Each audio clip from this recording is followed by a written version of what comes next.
I hope it's fine. All right, and if we could just keep our mics muted, that'd be great, and we'll get started here in a bit.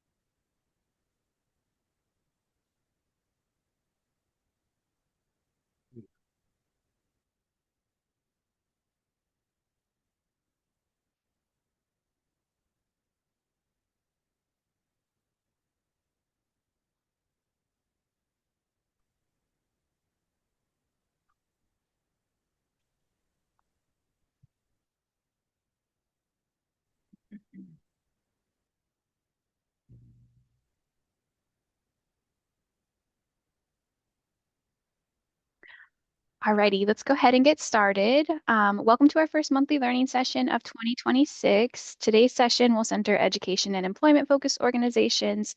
So we have some really great presenters today, and just looking forward to learning with you all. Real quick, it would be great if you could share your name, your organization, and your favorite warm beverage in the chat, just so we can get acquainted with who's all in this virtual learning space together. While you're doing that, I do want to say that this session is being recorded, so just be mindful of that as well. Today presenting, we have WorkSource Oregon, Paid Leave Oregon, the Shadow Project, Metropolitan Family Service, DPI Staffing, PCC Workforce Development, and Centro Cultural here to present. And then real quickly, just some community guidelines. In this space, we value different views and center respect and curiosity.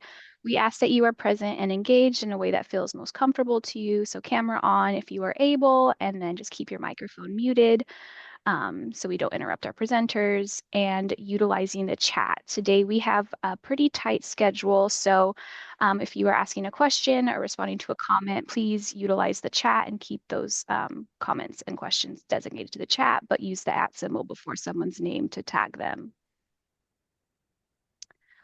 Lastly, you can view some of our past presentations on our website, and I will drop the link in the chat here. In case you missed any or and you have to jump out early or so on. All right, let's go ahead and get started. So let me stop sharing my screen. And to kick us off today, we have Stephanie with WorkSource Oregon.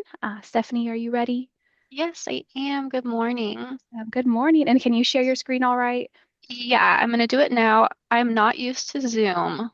so just bear with me here. Yeah, no worries. Okay.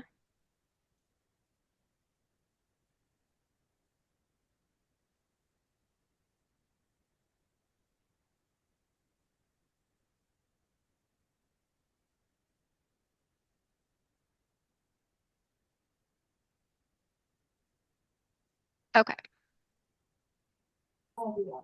So I hope that you can see it and not see the notes. Yeah, no, it looks great. Okay, perfect. Um, so my name is Stephanie Caputo. I work as a step coach and also a business services representative for WorkSource Oregon. I'm out of the Beaverton Hillsborough office, but we have 6 different locations throughout the Portland metro area. Today, I'll be giving a quick overview on WorkSource, specifically job seeker services, the STEP program, and then also a little bit about business services. So WorkSource, we're part of the Oregon Employment Department. We consist with a little bit of everything employment related. Job seekers, the first step would be registering with iMatch Skills, which is Oregon's largest job database. And then they can meet with our staff one-on-one to complete an orientation, which we call a welcome process. And then during this process, we can help with career exploration, looking for jobs, applications, referrals to other programs. And then job seekers can also use our computer lab and resource room And there's no appointment needed for this. We primarily assist job seekers on a walk-in basis, but we can also book virtual appointments as well. Like I mentioned before, I'm also a STEP coach. So STEP, it stands for SNAP Training and Employment Program. The funding for this program comes from the Food and Agriculture Administration. So eligibility is dependent on receiving SNAP benefits and then not receiving something called TANF benefits at the same time, which is temporary assistance for needy families. This is an employment-focused program that will help people in realizing their training and career goals. By participating in this program, and meeting once a month with their step coach. Coaches also have access to additional funding to help remove barriers towards employment. So this is something that's determined on a case-by-case basis between the participant and their coach. Okay. Oops. Okay, so how do participants enroll in the program? So the first step would be to confirm eligibility with ODHS, so applying for food stamps. They would then create their iMatch Skills account. And then once that is created, if they come into the WorkSource office, we'll actually be able to see if they're eligible or not. Sometimes the participant might have to be part of the ABOD program, which stands for Able-Bodied Adults Without Dependents, which is slightly separate program. It's more of a requirement in order to keep their SNAP benefits, but I might be able to answer some questions about that at the end. And then after that, they'd meet with our staff here, and then they can request a referral, and then a coach will reach out for more context. And then once they have a little bit more information regarding their goals, then they'll assign them a coach to schedule the orientation. And then during the orientation, they'll discuss their career objectives, pathways to accomplish their goals. We'll also discuss barriers to employment, such as transportation, maybe a need for interview practice, bus passes, things like that. And then, like I said, they'll complete an opportunity plan minimum once a month to track their progress towards their goals. This is an example of what that looks like. So as you can see, they can identify a short-term goal and then a long-term employment goal. Sometimes a short-term goal is just a situational job, something in the meantime, and then a long-term goal might involve a little bit more extra training. And this is also what we will use to keep track of applications and interviews. And if they need,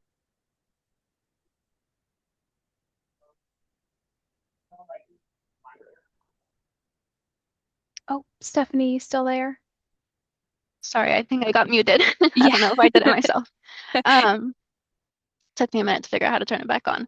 But yeah, so to get any sort of payment for training approved, there's also a slightly more in-depth process where the job seeker will have to do a little bit extra homework.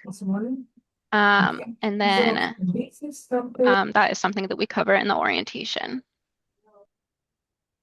Okay. This is kind of the referral process as well. So the Beaverton Hillsborough office and the Tigard office, which is my closest office, have two different ways to accept referrals. We just do it through an email, basically an email address, and then Tigard has like a whole separate spreadsheet that you can use and an email address as well. So that is there.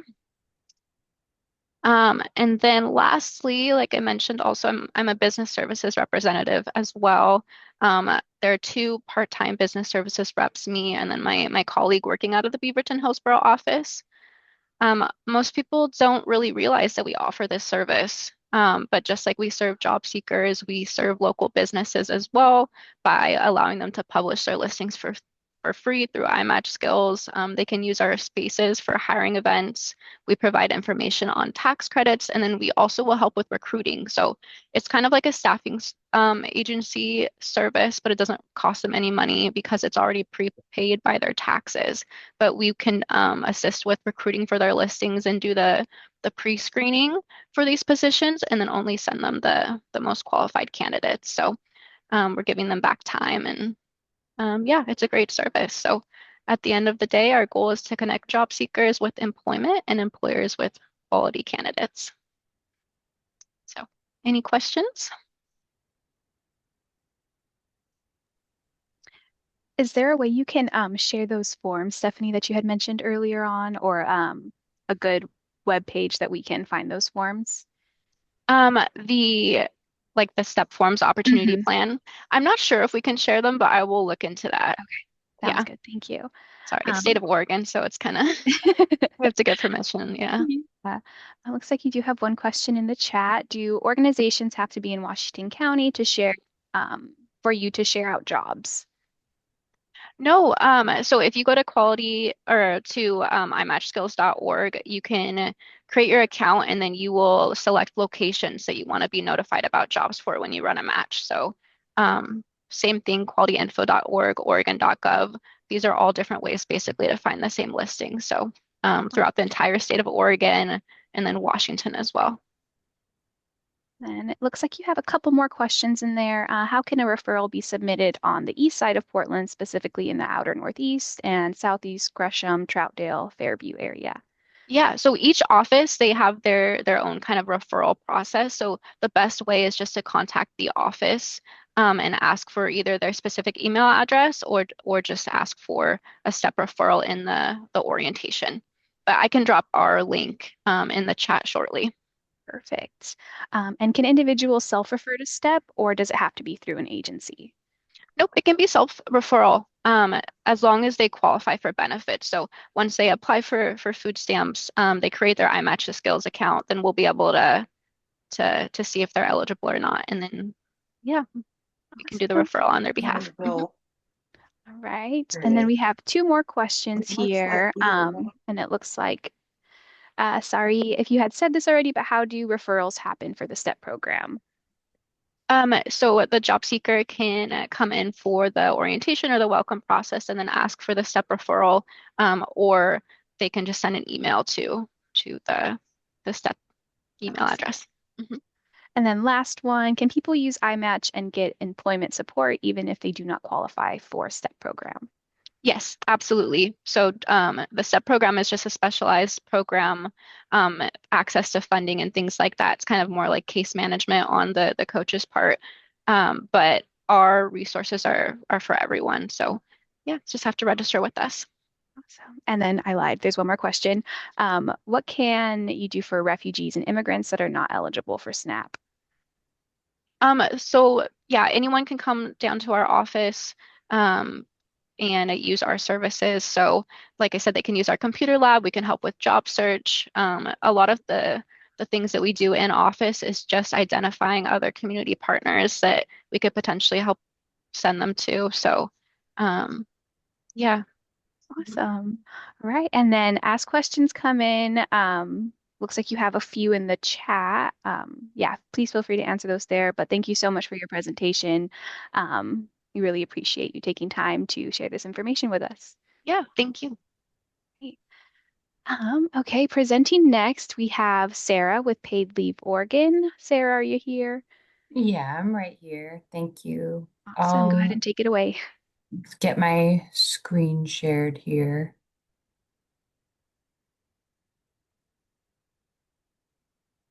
Okay. Can everybody see my screen?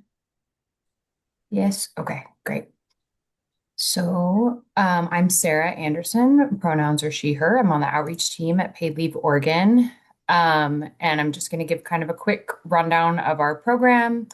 I'll throw my email in the chat at the end. If you have any follow-up questions that I don't get to today, you can send those to me. And then also any requests for presentations. I would be happy to come to your organization and present. So paid leave, hopefully most of you are semi-familiar. It's a program that allows employees in Oregon to take paid time off when they need it to care for their families, their health, and their safety. So we have three different kind of programs within paid leave. Paid leave provides up to 12 weeks of paid time off when many of life's most important moments impact, again, families, health, and safety. So family leave is for caring for a family member with a serious health condition, caring for and bonding with a new child in the first year after birth, adoption, or foster care placement. And then we have pre-placement leave, which is to complete an adoptive or foster placement. And that can be taken intermittently before the child is in the home to get to court hearings or prepare the home. And then medical leave is caring for yourself during a serious health condition. And that includes mental health or drug and alcohol treatment if a doctor is able to attest and sign off that that needs to happen. And then there's safe leave for people who have survived or experiencing sexual assault, domestic violence, harassment, bias crimes, or stalking.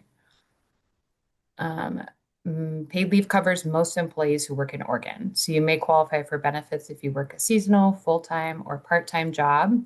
The size of your employer does not impact your coverage as an employee. And most employees in Oregon are covered with some exceptions. Um, so basically, if you work in Oregon and you've contributed to paid leave through your payroll deductions, which most of us started doing in January of 2023, you experience a qualifying life event and you've made $1,000 in wages in the year before your qualifying event, you may be eligible. And you can apply using your social security number or your ITIN number. And then every covered employee can take up to 12 weeks of paid leave in a 1 year time frame or benefit year. So you can take your leave for a work day, a number of work days less than a week, or a week. You can't take leave in amounts less than a day. You can choose between two different options for your leave schedules. So there's consecutive leave or intermittent leave. And consecutive leave means that you don't work at all during your leave. And then intermittent means that you work some days during your leave. If you take leave for more than one qualifying event or take pre-placement leave, it needs to be on an intermittent schedule. And you can't work days that you're on leave. And if you have more than one employer, you need to take leave from all employers while you're claiming paid leave. So our benefit years are 52 weeks long and start the Sunday before your leave begins. And if you have multiple qualifying events in a single year, you will need to file separate applications. So, for example, if you're taking care of a loved one, but you also got injured again later in the year, those would be two different applications. If you have a chronic medical condition, like migraines, for example, you'll need to file a new application every benefit year. So this is kind of like the quick overview of how to apply, and we'll go over each step briefly in the following slides. So you want to gather your documentation. You can find a complete list in the employee guidebook on our website of that, and I'll put a link to that in the chat to our website at the end of my presentation. And you want to use our verification forms that can be found on our website. That's the fastest way to process the claim, and we have specific forms for family, medical, and safe leave. You can also use other documentation, but you'll want to make sure that they meet our standards, which are highlighted in the employee guidebook. And then you need to notify your employer up to 30 days or 30 days before you start leave if you can. But if it's an emergency, you or your authorized representative needs to notify your employer verbally within 24 hours, followed by a written notice within 3 days. Your employer's notification of leave policy can ask what type of leave you're taking, family, medical, or safe leave, why you need to take the leave, what your covered life event is, when and for how long you expect to take leave. And if you don't know exactly when or how much leave you'll take, you can give your employer an estimate.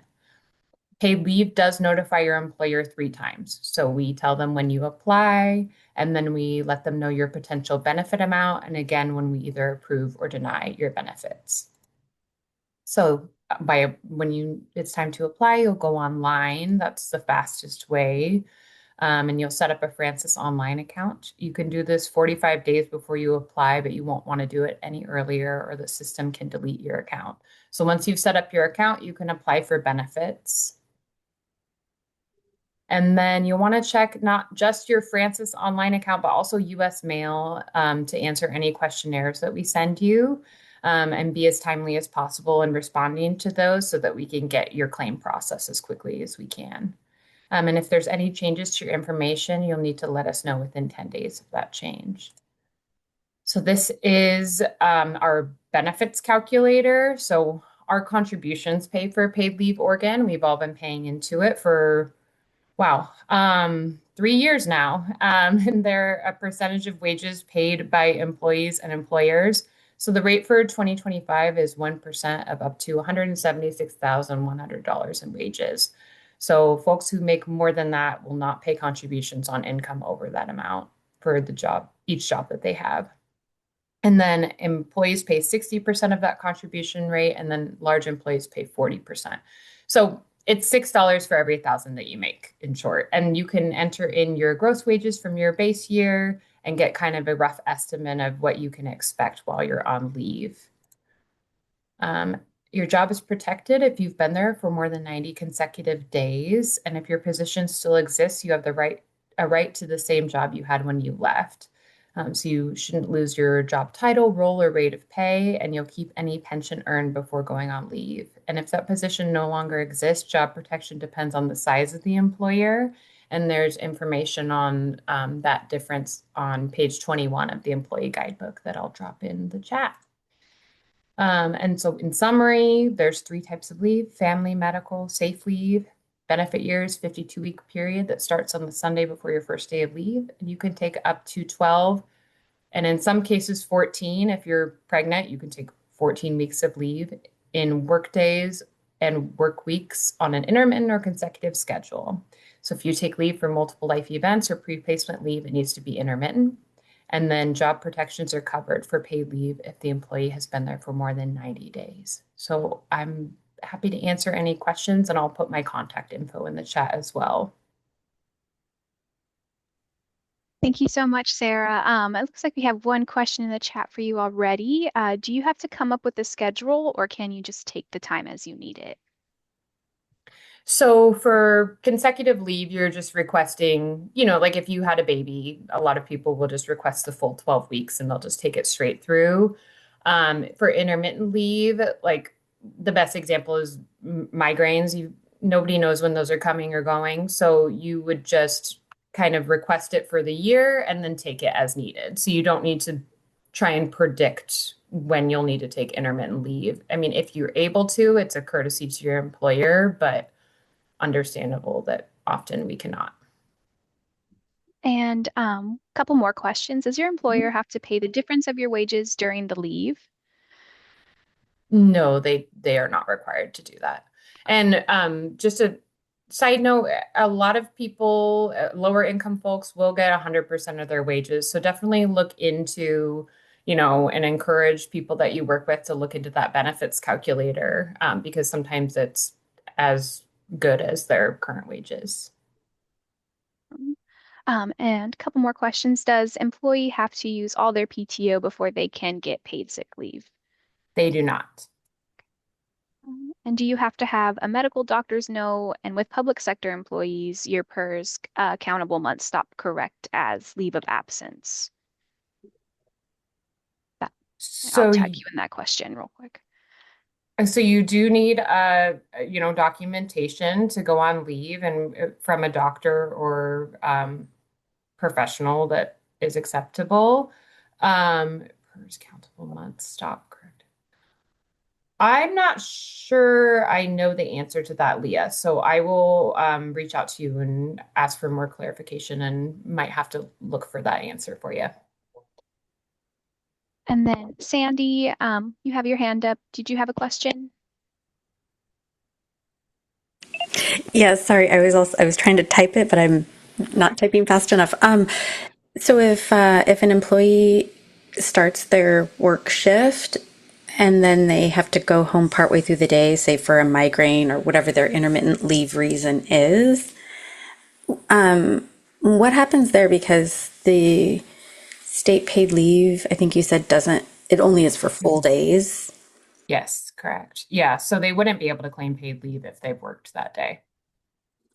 Okay. Is there any other way for that to be protected time or that you know of or? They can look into, I know FEMLA still allows for partial days, so it would be protected Okay. there. But of course, that's not paid. Yeah. Okay. Thank you. Yeah. Thank you, Sandy. And it looks like you have two more questions in the chat. We're going to go ahead and get going with the next presenter. But thank you so much, Sarah. We really appreciate this. And it looks like you have a lot of people asking questions in the chat. Okay, I'll look there. Thank you. Thanks for having me. Of course. All right. And if you, Sarah, real quick, if you could stop sharing your screen.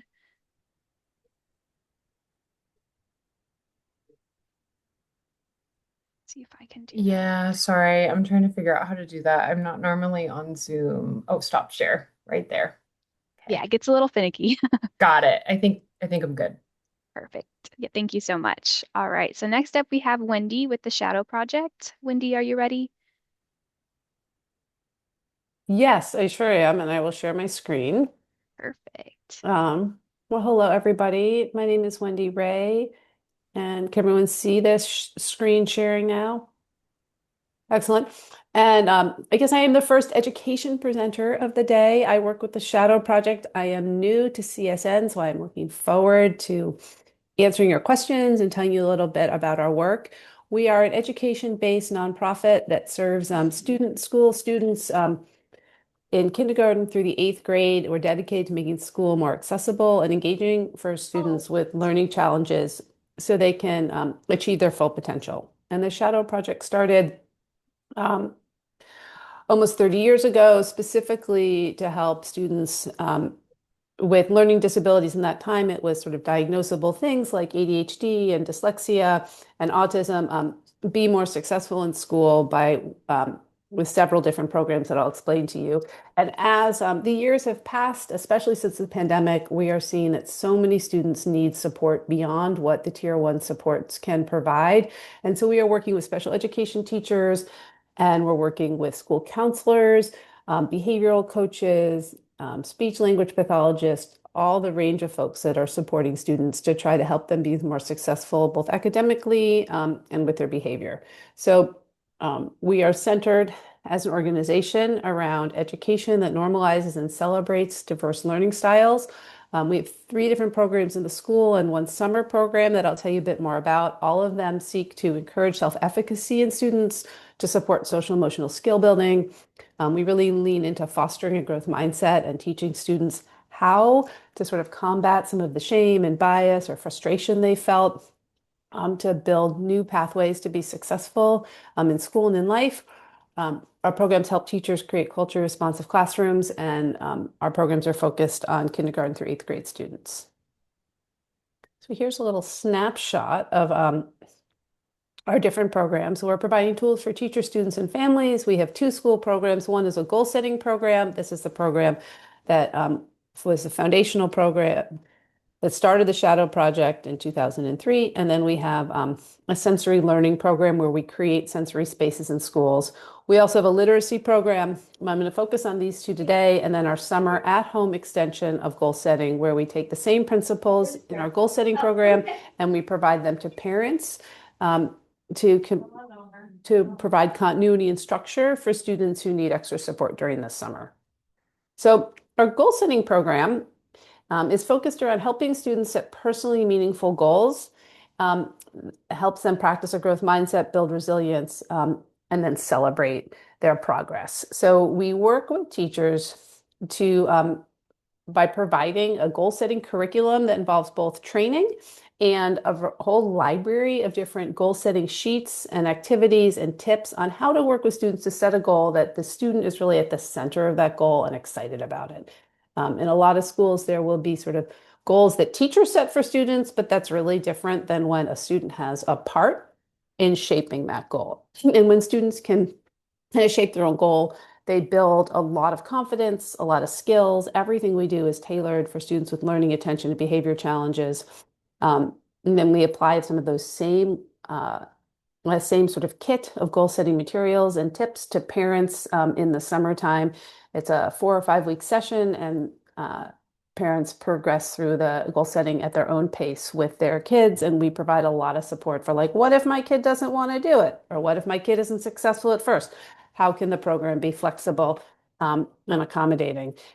So in this yellow box here, you see some of the outcomes of our goal setting program. We survey our teachers at the end of every school year and have quite a robust evaluation program for an organization our size. So over 3/4 of students really show huge gains in self-motivation, in making more responsible decisions. We hear lots of stories of students who were not that excited about school or were having a hard time staying motivated in class. And when they have this combination of both a personalized goal and an incentive that they're working towards, kids really make a lot of strides. And so the last component is, you see here, the kids are shopping in a shadow store. So we provide incentives that's a whole range of books and toys and all kinds of fun stuff that students can work towards and use as a celebration of their goals.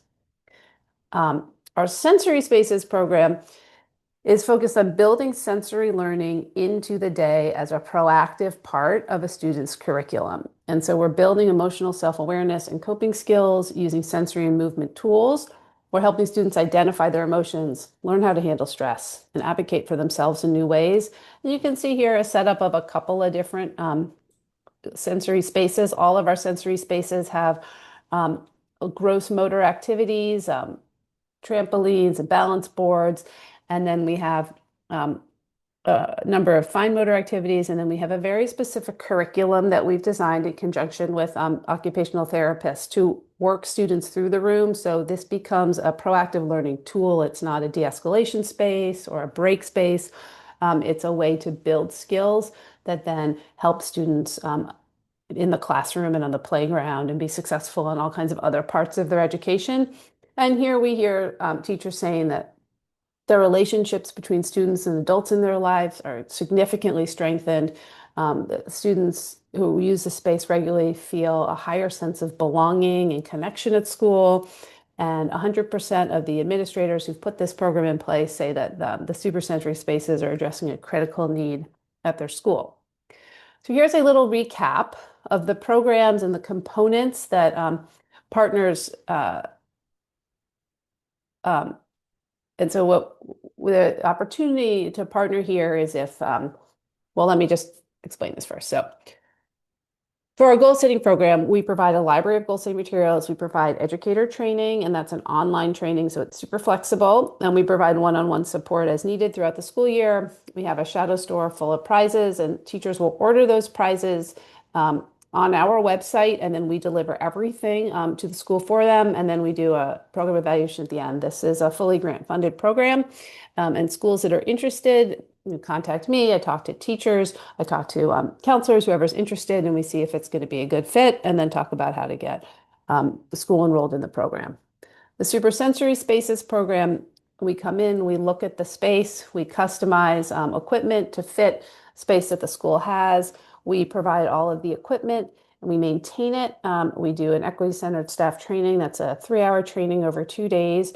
We provide program support throughout the year, and this one has a flexible cost share. This is a more intensive program to set up because it requires either a building level or a district level approval. And there is a request for a cost sharing because both the equipment and the maintenance and the training are a fairly large investment. And so we work with schools to either fundraise together, or oftentimes PTAs or schools will have budgets for something like this. And then at home in the summer, our summer goal setting program provides continuity and structure during the summer months. It has all the same components as our teacher goal setting program, except that we're providing additional support to parents and one-on-one support both in English and in Spanish, and that's also at no cost. So all of our programs drive towards a number of really well-researched key student success factors, which are feeling good about being in a learning environment, whether that's at school or home, feeling comfortable taking risks and naming emotions, persisting when things are difficult, feeling connected and supported, and seeing results of their efforts, and reading regularly. And lots of our students are setting reading goals. So I would love to answer any questions that folks have. If you'd like to learn more, you can scan this QR code, which takes you to a little quick little survey. It'll give me all your information and I can contact you, or you're just welcome to email or just call if you have questions. Thank you so much, Wendy. This is amazing. Such good programs. Looks like you My have a pleasure. question. I missed what areas this serves. Is this all of Portland? Yeah, great question. All of Portland Metro. We have schools in Clark, Clackamas, Multnomah, and Washington County. We also have some schools in Yamhill County. We also serve some schools in Central Oregon. And we work both with schools, and sometimes we work with boys and girls clubs or after school programs. And as our program grows, there's a lot of opportunity. So pretty much anywhere in the state, we'd love to talk to you, but most of our programs are focused in this area. Oh, that's awesome. Thank you for All asking. right. And do you only work with schools for the goal setting program, or can you work with families directly too? So for goal setting, we work with families directly during the summer, and we work with schools during the school year. And we have lots of resources on our website for families who would want to do some goal setting during the year. And for the schools that we work with, we provide information that can go home to parents. So many schools will involve parents in addition, but from the starting point, it would be during the school year with your school or during the summer, direct to families. Families do not need to be low income qualified for services. Anyone is welcome to participate. Our programs are specifically designed to help kids who have learning challenges, either a diagnosed learning disability or some situation in the home, a history of trauma or behavioral needs. So there's a real range. You don't have to provide an IEP or anything specific, but if you're interested, we kind of share with you what the program is like and how it's focused and help you figure out if it's a good fit for your student. Awesome. Thank you so much, Wendy. This is really amazing. And any more questions you have about the Shadow Project or anything about Wendy's work, please feel free to leave in the chat. And again, thank you for putting this together and sharing it with all of us. My pleasure. Thank you all. Right. Next up, we have Amanda with Metropolitan Family Service. Are you ready, Amanda? I am. Perfect. It's all yours. Perfect. Thank you. Okay, so my name is Amanda Glazer. I have she, her pronouns, and I am the Community Outreach Coordinator for Metropolitan Family Services Cache Oregon program. And what we do at Cache Oregon is provide free, high-quality tax preparation to low to moderate income families and individuals through what's known as the IRS's Volunteer Income Tax Assistance Program. So we actually have over 350 IRS-certified volunteers who prepare those taxes. In addition, we do culturally responsive outreach to communities that often face barriers to filing their taxes and thus accessing tax refunds. And some specific goals in our programs. One is always maximizing refunds. Often that's through targeted tax credits for low wage earners, like the earned income tax credit or the child tax credit, but also just by doing really thorough intake interviews and making sure we have the information we need to help people pick the most advantageous filing status, get all of the deductions they might miss otherwise. And then we also do ITIN assistance. If you're not familiar, an ITIN is an individual tax identification number. It is used by people who don't have a social security number